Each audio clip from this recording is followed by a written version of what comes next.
Dans l'épisode d'Ici tout commence du lundi 13 novembre 2023, la chef Guino, Catherine Marchal, demande aux élèves de première et deuxième année de former des binômes. Ethan, Rick Cleve, propose à Léonard, Thomas Villane, de travailler avec lui, mais le jeune homme est mal à l'aise. Il prétend que Billy, Margot Aguilar, a besoin de lui après avoir contracté un herpès génital à cause de Tom Darmon, et demande à Ethan de se mettre avec Maya, Alexandra Favalli. Pendant le cours, Billy demande des explications à Léonard. Le jeune homme lui confie qu'il a des sentiments pour Ethan et ne veut pas que celui-ci s'en rende compte. Il a trop peur de créer des problèmes dans leur trio.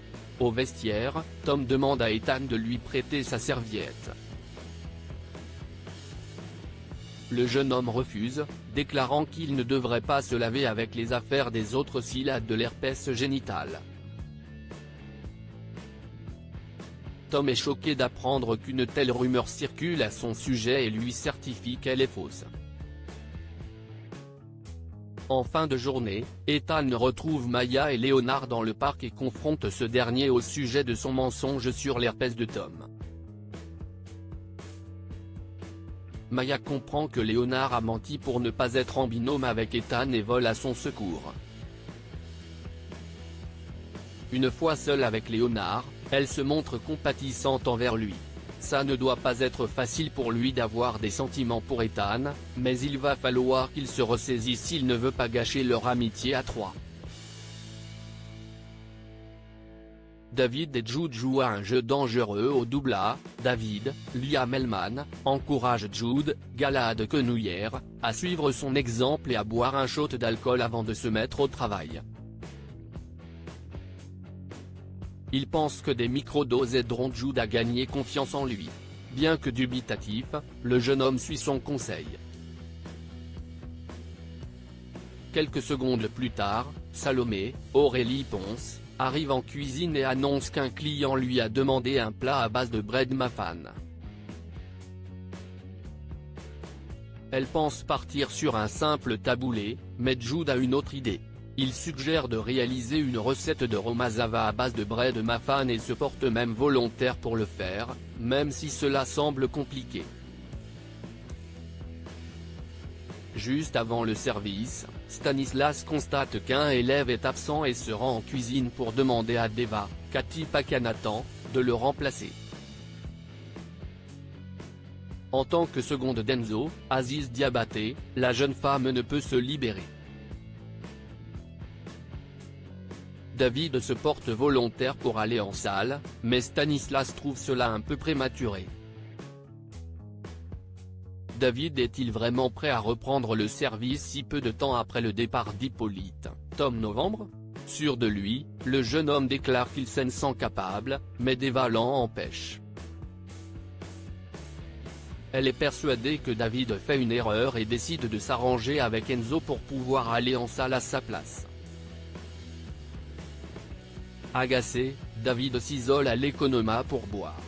Il se fait surprendre par Jude, qui le remet à sa place.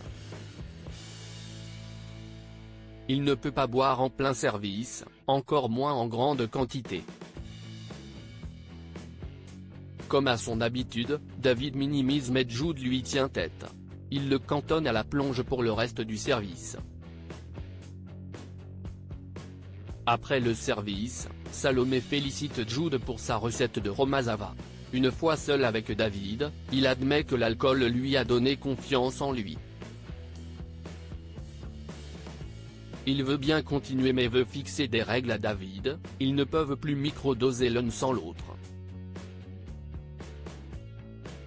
S'il fait ça, c'est pour s'affirmer, pas pour devenir alcoolique à 20 ans.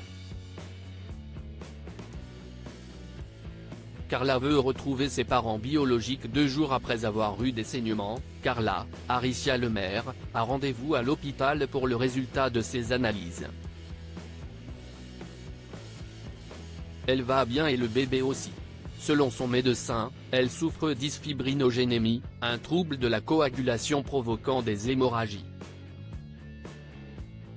La cause est inconnue et pourrait être génétique.